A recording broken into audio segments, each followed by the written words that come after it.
Gopijanapalava Girivaradhari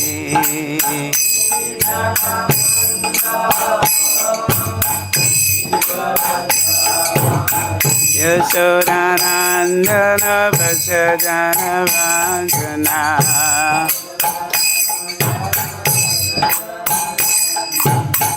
Yashodanandana Vajajana Vanjana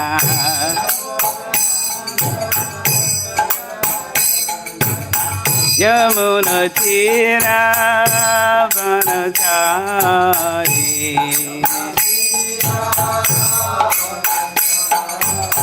Yamuna Tira Vanachari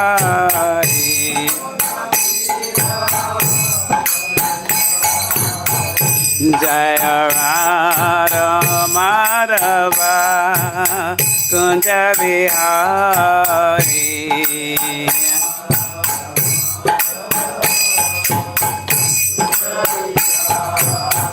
Jaya Gopijana Vallabha Girivaradhari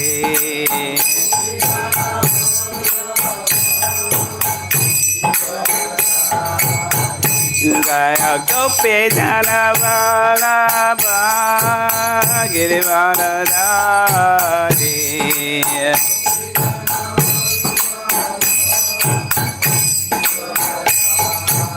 Yashodanandana Vajajana Vanjana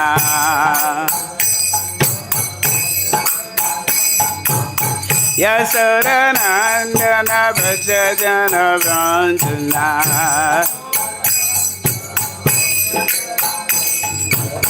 Yamuna Tira Vanachari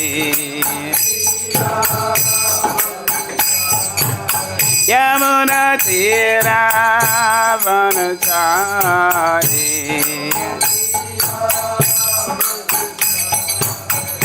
Jaya Radha Madhava Kunja Vihari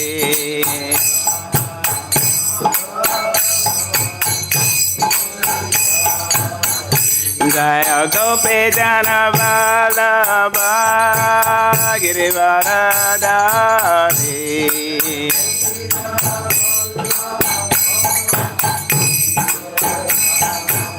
Yashodanandana Vajajana Vanjana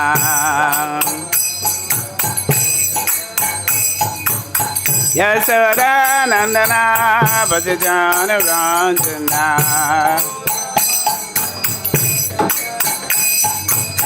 Yamuna Tira Vanachari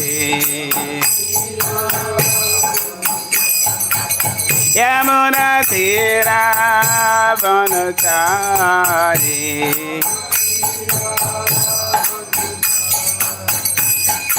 Hare Krishna Krishna Krishna Hare Hare Hare Rama Rama Rama Hare Hare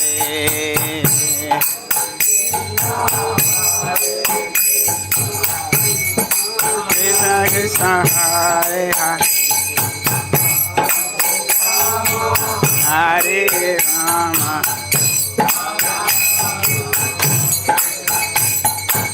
Hare Krishna Krishna Krishna Hare Hare Hare Rama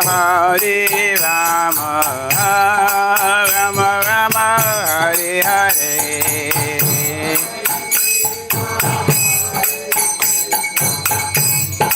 Krishna Krishna Hare Hare Hare Rama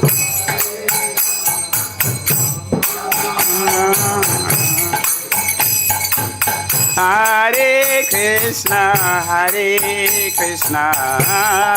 Krishna Krishna, Hare Hare, Hare Rama, Hare Rama, Rama Rama, Hare Hare,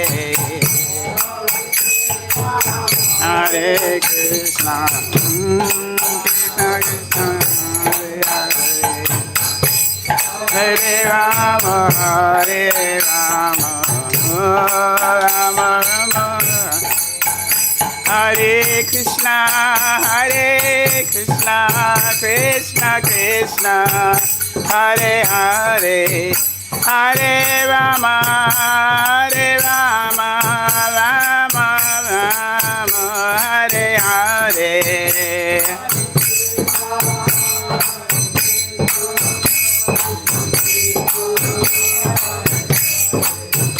Hare Rama,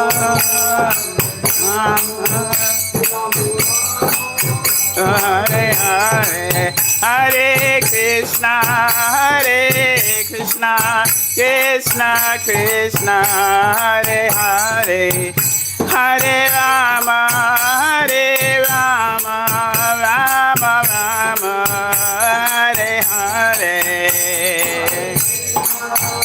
Hare Krishna, Krishna, Hare Hare, Hare Rama, Rama Rama, Hare Krishna, Krishna Krishna, Hare Hare, Hare Rama, Rama Rama, Hare Hare, Hare Krishna, Krishna Hare Hare, Hare Rama, Hare Hare, Hare Krishna, Krishna Krishna, Hare Hare, Hare Rama, Rama Rama, Hare Hare, Krishna Krishna, Hare Hare, Hare Rama, Rama Rama, Hare Hare, Hare Krishna, Krishna Krishna, Hare Hare, Hare Rama, Rama Rama, Hare Hare, Hare Krishna, Krishna Krishna, Hare Hare, Rama Rama, Hare Hare, Jaya Prabhupada, Srila Prabhupada.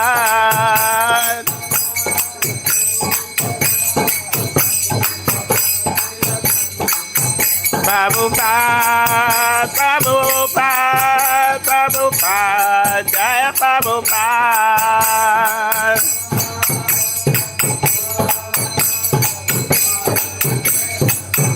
Jaya Jaya Gurudev, Jaya Gurudev.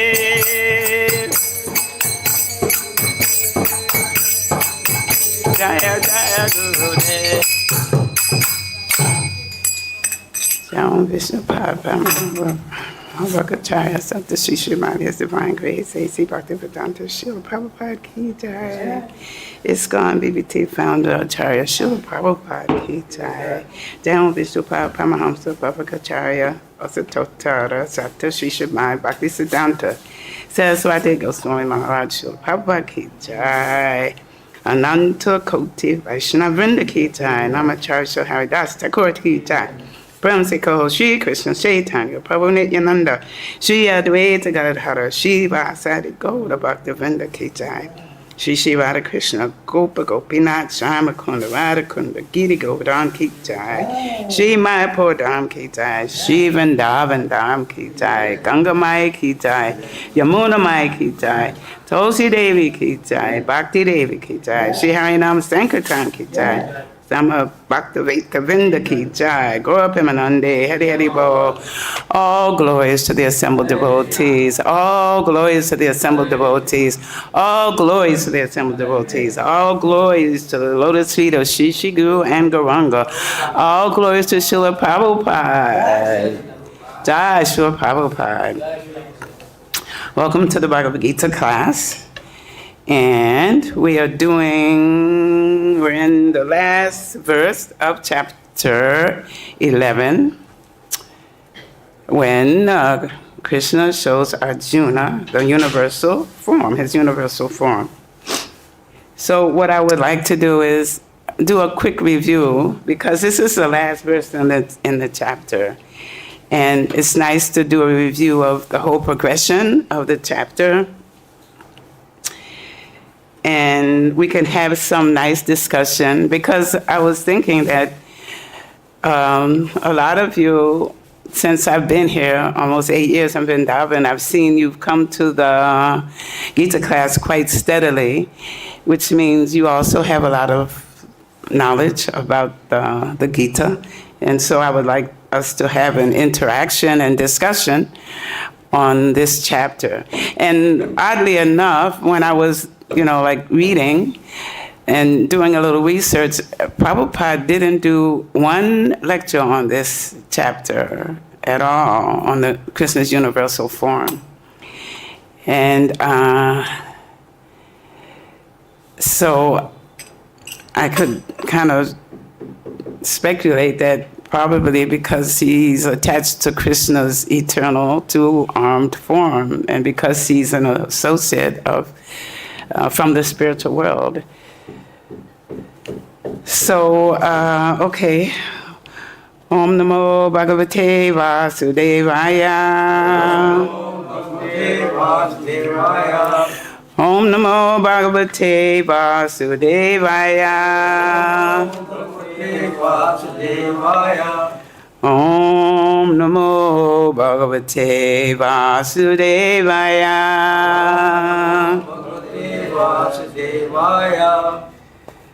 Okay, so before I, review, it'll be a brief review, because this particular verse is long, and I'd like to, cover all of it. So Krishna's time, so we'll see how it goes, if I can get all of it in. So we'll repeat the verse. Mat-karma-kṛn, mat-paramo. Mad-bhaktaḥ, saṅga-varjitaḥ. Nirvairaḥ sarva-bhūteṣu. Yasamam-iti pāṇḍava. Mat-karma-kṛn, mat-paramo.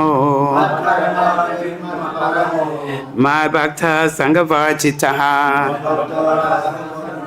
Nirvairaḥ sarva-bhūteṣu. Yasamam-iti pāṇḍava. Mat-karma-kṛn, mat-paramo. Mad-bhaktaḥ, saṅga-varjitaḥ. Nirvairaḥ sarva-bhūteṣu. Yasamam-iti pāṇḍava.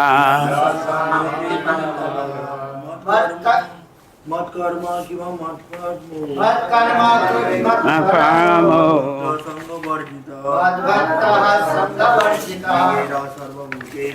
nirvairaḥ sarva-bhūteṣu. yasamam-iti pāṇḍava. mat-karma-kṛn, mat-paramo. mad-bhaktaḥ, saṅga-varjitaḥ. nirvairaḥ sarva-bhūteṣu. yasamameti Pāṇḍava. mat-karma-kṛt mat-paramo. mat-karma-kṛn mat-paramo. mad-bhaktaḥ saṅga-varjitaḥ. mat-bhaktaḥ saṅga-varjitaḥ. nirvairaḥ sarva-bhūteṣu. yasamameti pāṇḍava.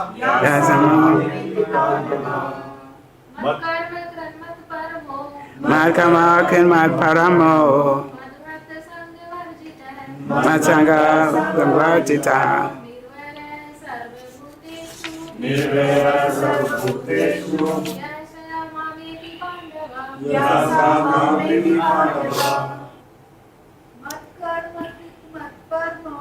mat-karma-kṛn mat-paramo. mad-bhaktaḥ saṅga-varjitaḥ. nirvairaḥ sarva-bhūteṣu. yasamameti mat-karma-kṛn mat-paramo. mat-paramo. mad-bhaktaḥ saṅga-varjitaḥ. saṅga-varjitaḥ. nirvairaḥ sarva-bhūteṣu. nirvairaḥ sarva-bhūteṣu. yaha samameti Pāṇḍava.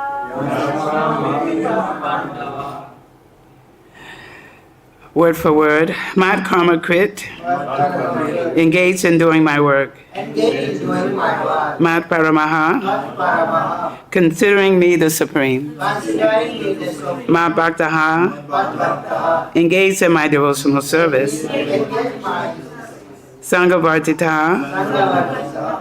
free from the contamination of fruitive activities free from contamination and mental speculation. and nirvairaḥ, nirvairaḥ. without an enemy. without any sarva-bhūteṣu, among all living entities. Ya, one who, sa, he, mam, unto me, eti, comes. Pāṇḍava, O son of Pāṇḍu. All translation and purports by His very divine grace, A.C. Bhaktivedanta Srila Prabhupada. Jai Srila Prabhupada. My dear Arjuna, he who engages in my pure devotional service, free from the contaminations of fruitive activities and mental speculation. He who works for me, who makes me the supreme goal of his life, and who is friendly to every living being, he certainly comes to me. Please repeat, my dear Arjuna, he who engages in my pure devotional service, free from the contaminations of fruitive activities and mental speculation, he who works for me, who makes me the supreme goal of his life, and who is friendly to every living being, he certainly comes to me. Purport. Anyone who wants to approach the supreme of all the personalities of Godhead on the Krishaloka planet in the spiritual sky and be intimately connected with the Supreme Personality Krishna must take this formula as stated by the Supreme himself. Therefore, this verse is considered to be the essence of Bhagavad Gita. The Bhagavad Gita is a book directed to the conditioned souls who are engaged in the mature world with the purpose of lording it over nature and who do not know of the real spiritual life. The Bhagavad Gita is meant to show how one can understand his spiritual existence and his eternal relationship with the Supreme Spiritual Personality, and to teach one how to go back home, back to Godhead. Now here is the verse which clearly explains the process by which one can attain success in the spiritual activity, devotional service. You know, when you read this, you have to wonder how all those persons who read the Gita, scholars and philosophers and whatever, never came to conclusion that Krishna is the Supreme Person of Godhead. He states here, and he talks about devotion to him and how to surrender to him. So it shows you that in order to understand this Vedic scripture, the Bhagavad Gita and the Srimad Bhagavatam and the Vedic scriptures, you have to have a spiritual master who can open up this knowledge for you. You have to surrender to a spiritual master. So they could not get the information and the knowledge that is in this Bhagavad Gita. They came to all kind of other conclusions. Okay, the second paragraph. As far as work is concerned, one should transfer his energy entirely to Krishna conscious activities. As stated in the Bhakti Rasamrita Sindhu, Anaktaktasha Vishayan Yardaham Upayunjataha Nirbandha Krista Sambande Yuktam Varagyam Uchate. No work should be done by any man except in relationship to Krishna. This is called Krishna karma. One may be engaged in various activities, but one should not be attached to the result of his work. The result should be done only for him. For example, one may be engaged in business, but to transform that activity into Krishna consciousness, one has to do business for Krishna. If Krishna is the proprietor of the business, then Krishna should enjoy the profit of the business. If a businessman is in possession of thousands and thousands of dollars, and if he has to offer all this to Krishna, he can do it. This is work for Krishna. Instead of constructing a big building for his sense gratification, he can construct a nice temple for Krishna. And he can install the deity of Krishna and arrange for the deity's service, as is outlined in the authorized books of devotional service. This is all Krishna karma. One should not be attached to the result of his work, but the result should be offered to Krishna, and one should accept as prasadam the remnants of offerings to Krishna. So prasadam is not just referring to when we're cooking for Krishna, but everything, whatever we have, whatever we think we own, whatever we build, our wife, our children, our home, our husband, whatever we do, all of it should be given to Krishna. And we just are the secondary persons to enjoy, but we're doing it mainly so Krishna can enjoy, dedicated all to Krishna. Because none of it belongs to us anyway, and we can't take it with us. There's no way we're going to be able to take everything we think we own, take it with us once we leave this body. It's just here for our use, for whatever we have in terms of karma, whatever we have, it belongs to Krishna. We always say, my wife, my husband, oh, my child, my this, but none of it is ours, nobody. Anyone who is in our life, we are the caretakers. We understand that this person is a spirit soul and he belongs to Krishna. She belongs to Krishna. They belong to Krishna. I'm just here to take care of them, to help them grow, and they're here to help me grow. If one constructs a very big building for Krishna and installs the deity of Krishna, one is not prohibited from living there, but it is understood that the proprietor of the building is Krishna. Now, I'm wondering, how can you misunderstand this? Simple. It's simple. I was thinking of the word, unequivocal. Unequivocal, I looked it up so I could talk about what it means. Unequivocal. So Krishna is being unequivocal. It means that there's no doubt in what he's saying. He's perfectly clear. It's not ambiguous. It's unquestionable. There's no ifs, ands, or buts. No doubt, no misunderstanding, having only one meaning. You cannot interpret it. It's direct. Unequivocal. It's direct. He's saying everything you should do is just right up front. Nothing is hidden here. This is the essence of the Bhagavad Gita. Because in all the chapters, at the end, he talks about surrendering to him.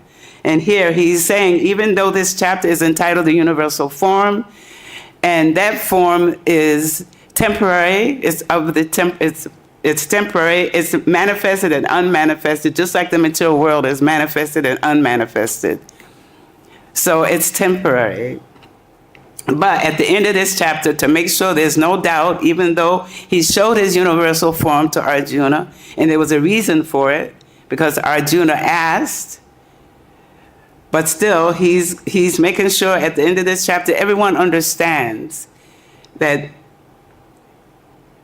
the prime duty of the living entity is to surrender to the Lord everything.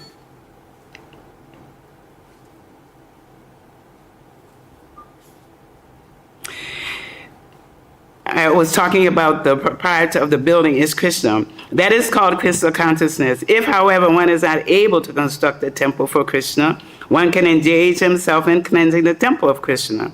That is also Krishna karma. Nowadays, the temples are so big, we ourselves can't do it. But I know when I was coming up during the early times that I was joined the Krishna consciousness, we did everything. Whatever our position was, whether we were head pujari, whether we were a cook, whether we were the temple president, whatever, we did everything. We cleaned the temple floors. We cleaned up whatever trash there was. We made the guest beds for all the guests. Whatever was necessary to do, we did it. It didn't mean just because you were head pujari, that's all you did. Nor did we get paid for it. When I was sent by my Guru Maharaj to the temple, he told me, do not expect that you're going to get paid. Don't expect anything from the temple. And this is how my Guru Maharaj increased my faith in the Lord, because I was always taken care of. Because at that time, the temple, this is the farm community in Gitanagari in the U.S. It was the farm community, and they were struggling financially, so we couldn't get any money. But when my Guru Maharaj said go and don't expect, I just went because he told me to go. And that's how I developed faith in the fact that Krishna is going to take care. You surrender to him, and he approaches you as much as you approach him. He'll approach you more. So we don't really have to worry about whether we'll be taken care of. We will be. You know. So here he's saying that one can cultivate a garden. Anyone who has land, in India at least, any poor man has a certain amount of land. He can utilize that for Krishna by growing flowers to offer him. One can sow tulsi plants because tulsi leaves are very important, and Krishna has recommended this in the Bhagavad Gita. Patram pushpam phalam toyam. Krishna desires that one offer him either a leaf or a flower or fruit or a little water, and by such an offering he is satisfied. Just imagine, Krishna's just satisfied. Just put some water in front of him, some leaves, and he's grateful. That's one of his qualities. This leaf especially refers to the tulsi. No one can sow tulsi, one can sow tulsi and pour water on the plant. Thus, even the poorest man can engage in the service of Krishna. These are some of the examples of how one can engage in working for Krishna. The word mat-paramo refers to one who considers the association of Krishna in his supreme abode to be the highest perfection of life. Such a person does not wish to be elevated to the higher planets, such as the moon or sun or heavenly planets, or even the highest planet of this universe, Brahmaloka. He has no attraction for that. He is only attracted to being transferred to the spiritual sky. So this Brahmaloka, all of these planets in the material world, will also be annihilated. Even though the demigods have a long life, Brahma has a long life, but they're in the material world. They're on the highest platform of the mode of goodness, but still, they're in the material world. So they also have to go. So why would we, who are aspiring to be a servant of Krishna, want to go to any of the heavenly planets or whatever is mentioned here? Why? No, we just want to serve Krishna. Actually, I remember hearing one devotee gave a class about the universal form. So we want to serve Krishna, right? So how can we serve Krishna in his universal form? How much cloth would you need to dress the universal form? We couldn't even do that. There's no way, you know. So we wouldn't be able to serve that form. We, like Arjuna, want that two-handed form that we can see, that we can dress, that we can take up, that we can serve.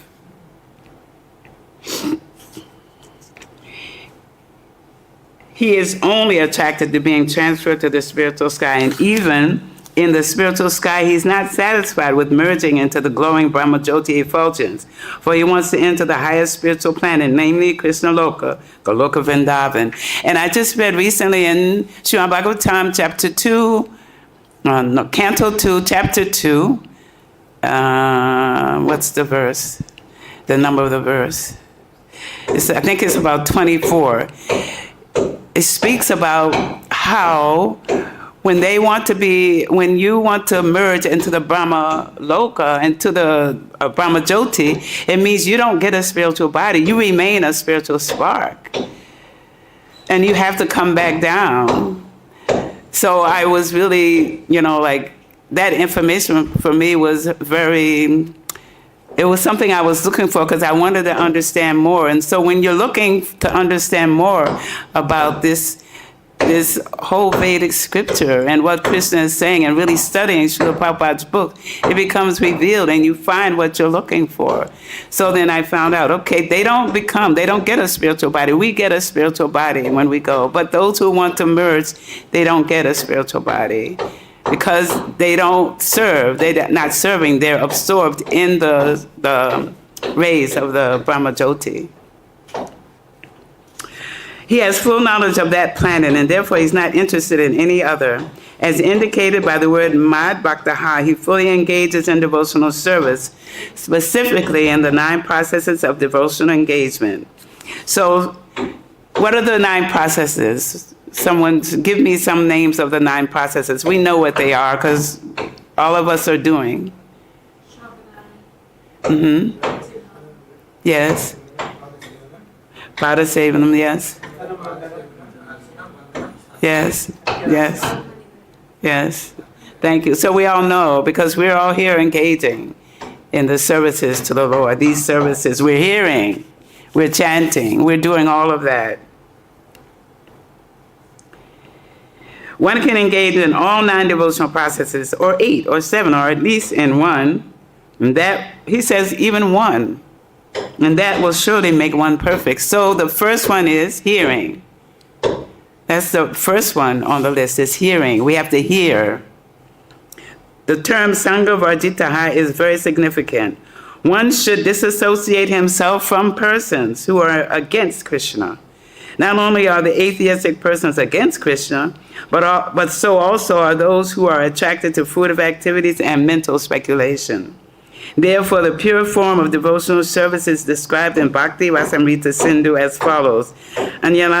Anya bilashita sunyam jnana karmani anavatam anukoyeno krishnanu siranam bhakta uttama. And we've all heard that verse. In this verse, Srila Rupa Goswami clearly states that if anyone wants to execute unalloyed devotional service, he must be freed from all kinds of material contamination. He must be freed from the association of persons who are addicted to fruitive activities and mental speculation. So Srila Prabhupada created this movement, this organization, so we could have association, so we could associate with the devotees. Birds of a feather flock together. So we want to be with the devotees. When freed from such unwanted association and from the contamination of material desires, one favorably cultivates knowledge of Krishna. That is called pure devotional service. Anukulyasha sankapaha pratikulyasha varjanam Hari Bhakti Vilas. One should think of Krishna and act for Krishna favorably, not unfavorably. And favorable and the unfavorable things, they're either in the Ishopanishad or the Nectar of Instruction. Which one? Nectar of Instruction, thank you. Kamsa was an enemy of Krishna's. From the very beginning of Krishna's birth, Kamsa planned in so many ways to kill him. And because he was always unsuccessful, he was always thinking of Krishna. Thus, while working, while eating, and while sleeping, he was always Krishna conscious in every respect. But that Krishna consciousness was not favorable. And therefore, in spite of his always thinking of Krishna 24 hours a day, he was considered a demon. And Krishna at last killed him. Of course, anyone who is killed by Krishna attains salvation immediately. But that is not the aim of the pure devotee.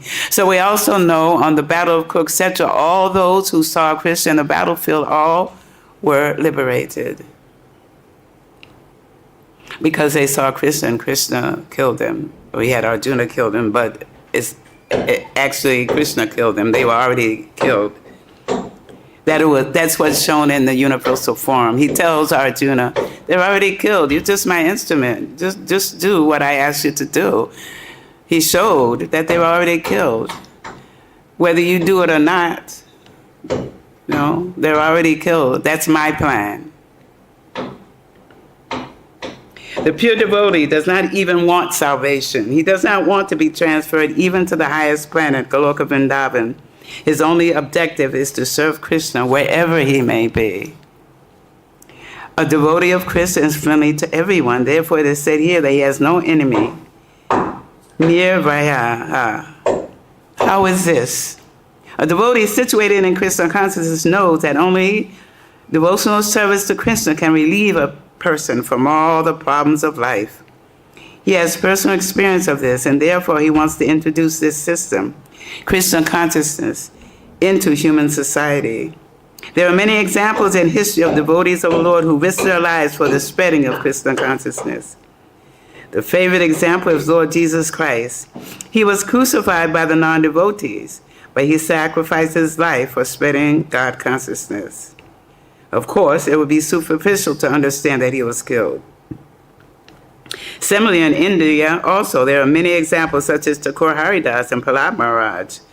Why such risk? Because they wanted to spread Krishna consciousness, and it is difficult. A Krishna conscious person knows that if a man is suffering, it is due to his forgetfulness of his eternal relationship with Krishna. Therefore, the highest benefit one can render to human society is relieving one's neighbor from all material problems. So this is the welfare activity of the Krishna consciousness movement, to preach to everyone we meet about the glories of the Lord and why we should surrender and why we're suffering. And we can see in this temple they're distributing so many books.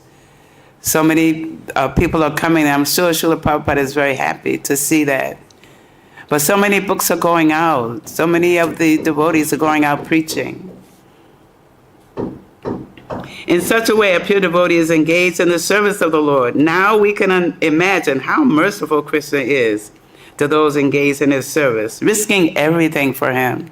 And there's so many stories about Srila Prabhupada's disciples who also risk so much to serve Srila Prabhupada and to serve Srila Prabhupada's mission because they love Srila Prabhupada and Srila Prabhupada loved them. And they went to whatever lengths were necessary to serve Srila Prabhupada and to help him fulfill the mission to build temples all over the world. We've heard so many stories, like Srila Prabhupada on the train and telling those devotees to get off the train and go build a temple. And they didn't really know anything, and it wasn't that they knew anything about India, but because he told them to get off the train and go build a temple. And they did. They believed in Srila Prabhupada, and when you follow the instructions of your spiritual master, you have to be successful. We don't have to be attached to the results. We just do the service. The result is up to Krishna. But because we're serving and trying to please our spiritual master, then Krishna becomes pleased. He becomes very happy. And I'm sure we've had experience of that. Now we can imagine how merciful Krishna is to those engaged in his service, risking everything for him. Therefore, it is certain that such persons must reach the supreme planet after leaving the body. And even those devotees who might have left the movement or whatever happened, Krishna and Srila Prabhupada never forgot their service. He never forgot whatever they offered, and he was always very forgiving. And even, we've heard some stories of those Srila Prabhupada's devotees leaving their bodies, or, one person I know who left, and he was one of Srila Prabhupada's early servitors. And he had left and just gone back into the material world, right? But when he left his body, he was unconscious, but suddenly he came out of his consciousness and said, Srila Prabhupada, you're here. You know? So because Krishna only sees the good, because he's all good, so he only sees the good that we do, you know, then he gives us the mercy. You know, Prabhupada never forgets this service and what they sacrificed. They were young. What, 16, 17, 18, 20. Oh, they were young. They were young people. But they served. No matter what happened, whatever incident may have happened, because Maya is very strong. In summary, the universal form of Krishna, which is a temporary manifestation, and the form of time which devours everything, and even the form of Vishnu, four-handed, have all been exhibited by Krishna. Thus, Krishna is the origin of all these manifestations. It is not that Krishna is a manifestation of the original Vishvarupa or Vishnu. Krishna is the origin, the cause of all causes. Krishna is the origin of all manifestations.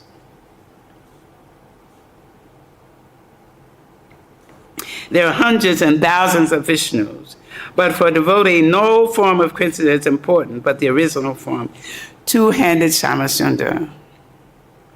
In the Brahma Samhita, it is stated that those who are attached to the Shamasundara form of Krishna in love and devotion can see him always within the heart and cannot see anything else. One should understand, therefore, that the purport of this 11th chapter is that the form of Krishna is essential and supreme. So I said I was going to do a review. I think we have about maybe 10, 15 minutes, but I just wanted, even just for myself, so I can remember this chapter and what is contained in the chapter. So in the beginning, in verses 1 through 4, Arjuna is requesting Krishna to show his universal form. He wants to see it. So what type of mood does Arjuna have when he's asking? He has a humble mood. He's asking, he's requesting, he's not demanding, Krishna, give me this. I want you to do this. I want this, I want that. Krishna is not our order supplier. We are to serve Krishna. We can ask, we can request, just like Arjuna did, because Arjuna and Krishna are friends. That's why Krishna recited this Bhagavad Gita. That's why he picked Arjuna to continue the line of disciplic succession, to give him this information, so that we, living entities, could have this. And then in verses 5 through 8, and I like to do this because there may be some devotees online or others who are online who, might want to hear what the whole synopsis of what this chapter is about and how we come up to the end, of this, the verse 55. So in verses 5 through 8, Krishna describes his universal form. And then he's telling Arjuna to pay attention to what I'm telling you about this universal form. And he tells him that this form has never been seen by anyone. And then he gave Arjuna divine vision to be able to see this form. So in verses 9 through 14, then it goes to Sanjaya Uvacha. He's describing Arjuna's vision of the universal form, So this form has an effulgence which is greater than the effulgence of thousands of suns rising at once in the sky. So how could we actually even serve this form? It's not possible. We're not eager to see this form, and maybe Srila Prabhupada wasn't eager to give a lecture on the universal form. So as it's said in this verse that we read today in 55, that the Vishvarupa is temporary manifestation in the material realm. It's not eternally situated in the spiritual sky like Krishna's other forms. It's manifested and unmanifested, along with the material nature. And in verses 15 through 31, Arjuna's experiences are shown about what he feels when he sees the universal form. So can someone tell me, what was his reaction to seeing the form? What was he doing? What was he saying? What was he doing? What was his mood? Anybody know? Arjuna. Why? When he saw the universal form, what was Arjuna feeling? Yes. He was fearful. He was fearful of the form. He was asking, who are you? Who are you?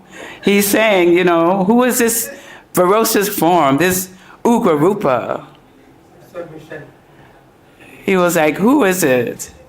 He's asking, what's your mission?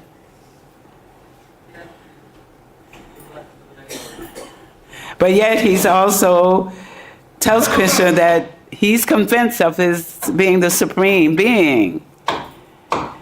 And then he describes the Kala Rupa. And he's begging for mercy. And then Krishna replies to Arjuna. He says, time I am. I've come to destroy all men. And he's telling Arjuna, become my instrument. So we're all becoming instruments for Krishna's service. That's our eternal position. We're all servants.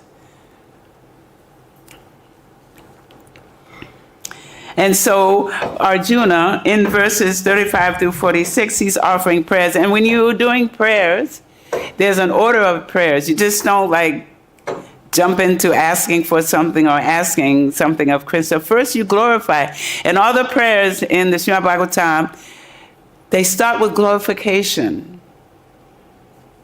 You start with glorification because I was thinking, how would we feel if we had friends and the first thing we're always doing is asking them for something, can you do this for me? Can you do that all the time? How would the person feel? They would feel like, oh, they just want something. They don't want, to be my friend, or they don't want to appreciate my, they just want something from you. You feel like, oh, here comes that person again. They want something from you. They don't want just to be your friend, but they want something from you. So in the prayers, there's orders in the prayers. There's glorification first. You glorify the Lord.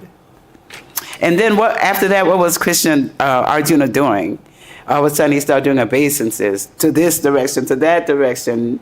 He was given all his obeisances to this form. He in the north, in the direction, this direction, and that direction, because he was so bewildered by the form.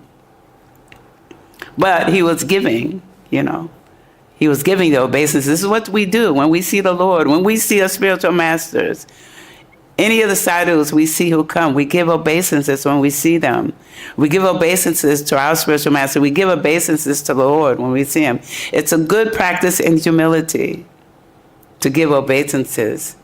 I'm going to share one. When I first came, I was a new person, and I came to the movement, and I was with he wasn't then my guru, but I was in his association with the rest of the devotees.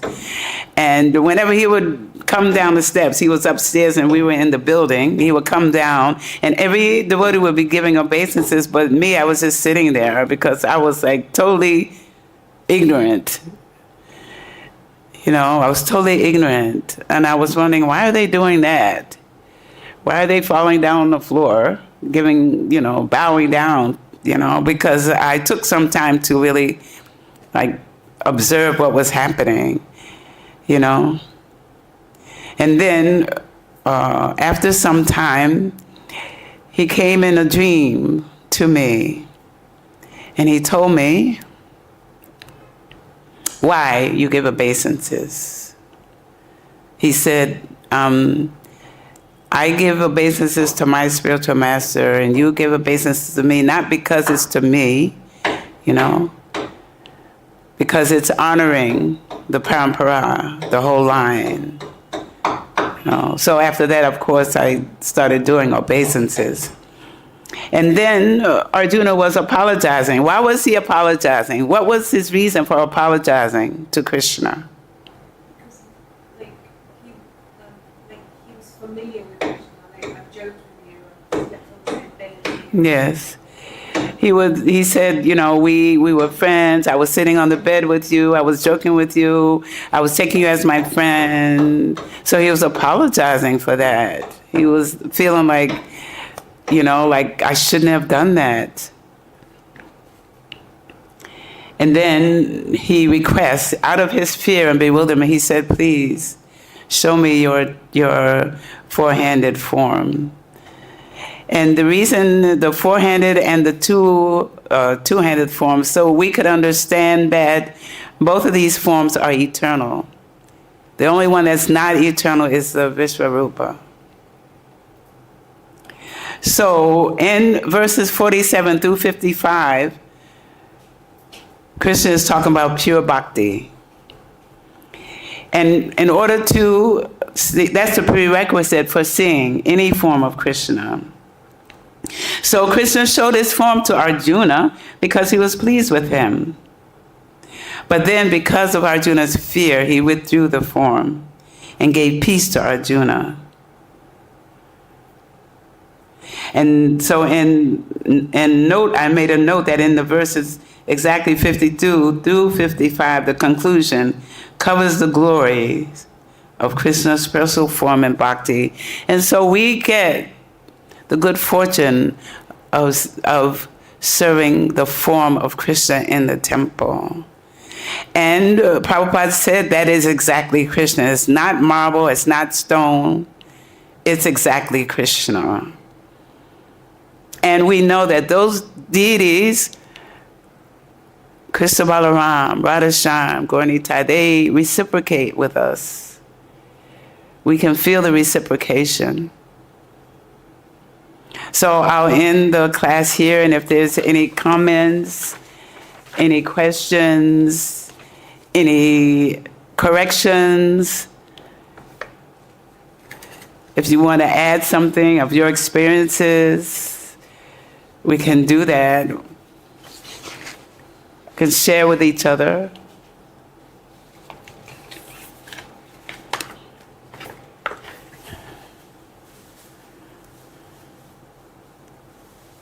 No one has anything to share. What are your experiences with Krishna?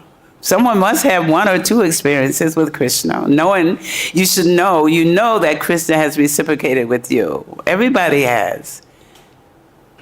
I have one. Yes, please. Today I had one experience. I was in the class in the Bhagavatam morning time. Then I was hearing the class, and after that, what happened? I got like I fall asleep. Then after waking up, I saw there Prabhu was giving Bhagavatam class. Then I saw he was like Gauranga. His face was looking like golden color, fully. And I was shocked. What is this? And after that, after 1 minute, it became normal. Krishna reciprocates. Which class was this? Was it the recent class?